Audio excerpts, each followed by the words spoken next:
relevante politicamente, ou no campo jurídico, no campo social, no campo econômico, há de ser visto no momento histórico em que o ministro do STF vai julgar aquele caso. Eu posso dar hoje alguns exemplos. Uma relevância política, cassação de um mandato de um político, por exemplo. Relevância econômica, a constitucionalidade de um tributo, que evidentemente, se for rechaçado esse tributo, isso vai mexer no bolso do contribuinte.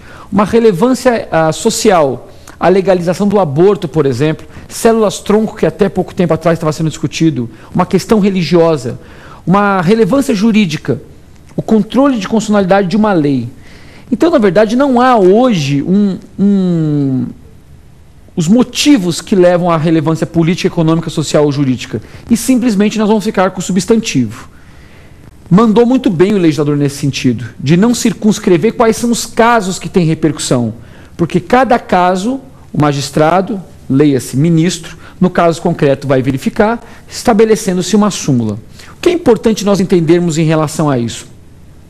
Que a despeito de nós termos conceitos vagos, nós temos que hoje confiar muito nos magistrados. Na verdade, nós mudamos muito nossa forma de pensar. Nossa estrutura normativa advém muito do período napoleônico. E no período napoleônico se confiavam muito nas leis e muito pouco nos julgadores. Tanto é que Montesquieu dizia que o magistrado era a boca da lei, la bouche de la loi. Por quê? Porque o magistrado só podia verbalizar aquilo que a lei estabelecia. Se a lei promanava da vontade popular, nenhum juiz poderia alterar aquilo que a lei estabeleceu. Hoje, nós mudamos nosso posicionamento. Hoje, nós pensamos que o juiz tem mais importância do que uma lei.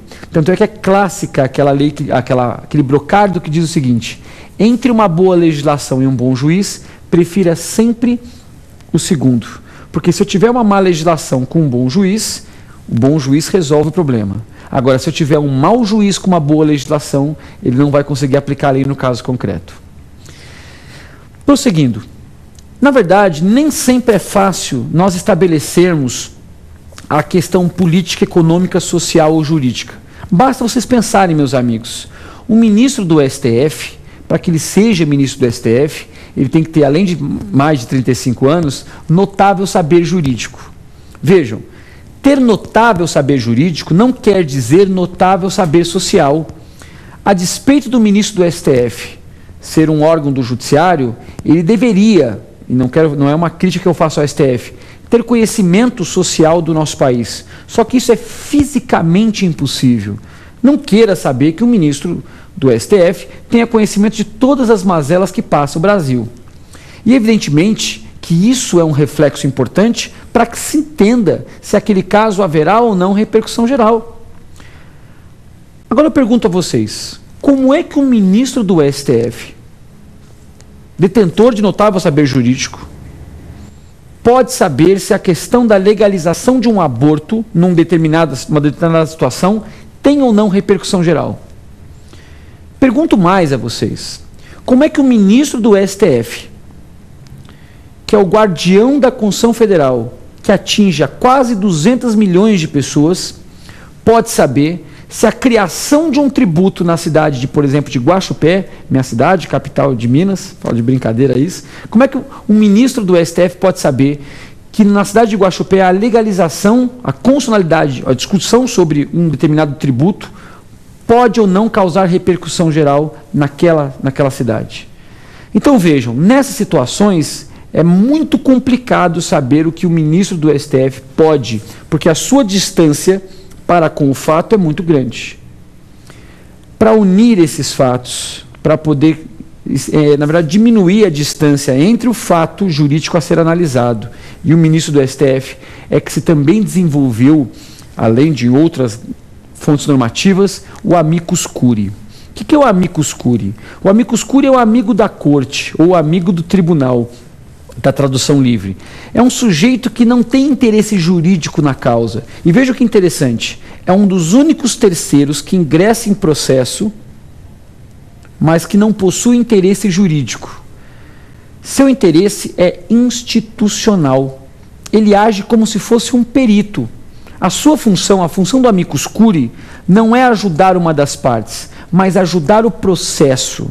Então o amicus curiae vai ser um terceiro, vírgula, pessoa física ou jurídica, que vai ingressar no recurso extraordinário para ajudar o ministro do STF, os ministros do STF, a ter elementos mais palatáveis a ponto de poder julgar de uma maneira ou de outra. Onde eu quero chegar com essa história? O amicus curiae é um terceiro que objetiva ajudar os ministros do STF a decidir com mais precisão aquela causa. Então vamos imaginar, quem poderia entrar com amicus curiae no caso de uma legalização de um aborto? O CRM, o Conselho Regional de Medicina, resolveu trazer 8 ou 9 médicos de notória especialidade sobre aquele assunto, que fizeram um laudo pormenorizado, explicando os riscos de morte ou não daquela situação. Evidentemente que o amicus curiae vai se posicionar para um dos lados, mas não vai se posicionar porque ele tem aquela convicção de que foi contratado para tal. Ele vai se posicionar daquela maneira porque tecnicamente aquilo é o mais adequado. É como um perito. O perito vai fazer um laudo no processo dizendo que o autor tem razão ou o réu tem razão, mas o embasamento do perito é eminentemente técnico, eminentemente científico. É mais ou menos isso que o amicus curiae vai fazer. Então o amicus curiae ele vai trazer elementos para ajudar o ministro do STF a verificar essa situação. Quantos amicus curiae nós tivemos no caso de transplante de tecidos? Muitos. Outra situação. É possível que a Associação dos Contribuintes da cidade de Guaxupé, por meio de cálculos específicos, técnicos, demonstre que a criação daquela taxa naquela cidade possa causar prejuízo, porque efetivamente seria um tributo a mais, não necessário, já que aquilo que é arrecadado é mais do que suficiente para a complementação do erário, para que se possa custear as dívidas do processo. Isso é apenas um exemplo, não aconteceu na prática. Mas é importante que vocês entendam que o amicus curiae, ele fundamentalmente ingressa no processo para ajudar. Alguém me pergunta, há prazo, há momento, há situação, há legitimidade? Não. A lei não estabelece nenhuma regra. O magistrado pode trazê-lo, o amicus curiae pode ingressar esponte própria no processo.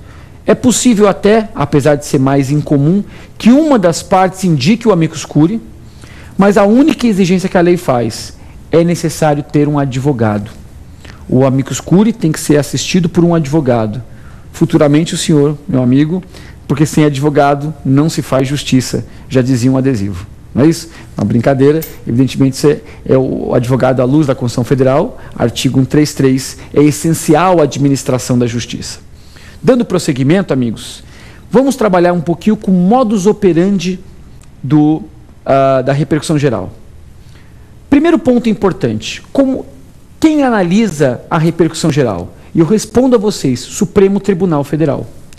Na verdade, aqui nós estamos quebrando uma regra do juízo bipartido, porque todos vocês sabem que, de regra, quem faz a análise do exame de prelibação, dos requisitos de admissibilidade, é o próprio tribunal pelo qual você recorre. É o próprio juízo ACO.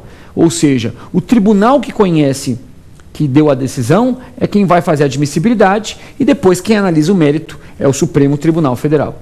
Nesse caso, não. O requisito de admissibilidade e repercussão geral vai ser analisado pelo Supremo Tribunal Federal.